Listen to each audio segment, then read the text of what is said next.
സുഹൃത്തുക്കളെ, ഇടതുപക്ഷ ജനാധിപത്യ മുന്നണിയുടെ ഈ തദ്ദേശ സ്വയംഭരണ തെരഞ്ഞെടുപ്പിലുണ്ടായിട്ടുള്ള കനത്ത പരാജയം നമുക്ക് ലളിതമായി ഇങ്ങനെ വിലയിരുത്താം. തെക്കൻ കേരളം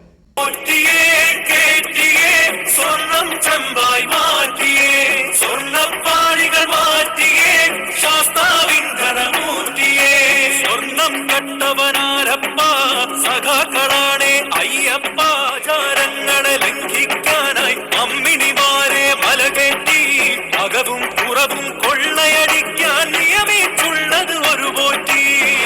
ഇനി വടക്കൻ കേരളത്തിലേക്ക്. PMC പദ്ധതിയുമായി ബന്ധപ്പെട്ട് ധാരണാപത്രം ഒപ്പിട്ടപ്പോൾ അതുമായി ഒട്ടേറെ വിവാദങ്ങളും ആശങ്കകളുമൊക്കെ ഉയർന്നു വന്ന സാഹചര്യം കണക്കിലെടുത്ത് ആ പദ്ധതി നടപ്പാക്കുന്നത് സംബന്ധിച്ച് റിവ്യൂ നടത്താൻ തീരുമാനിച്ചിട്ടുണ്ട്. തീർന്നിട്ടില്ല. ഇതാ മുന്തിയവരേനം ഇതാണ് മുഖ്യമന്ത്രി ചേർത്ത് പിടിക്കുന്ന ആളാ. ഈ രാജ്യത്ത് ജനാധിപത്യമാണോ മതാധിപത്യമാണോ? ഇവിടെ മതാധിപത്യല്ലേ? മലപ്പുറം ഒരു ജില്ലയല്ലേപ്പാ.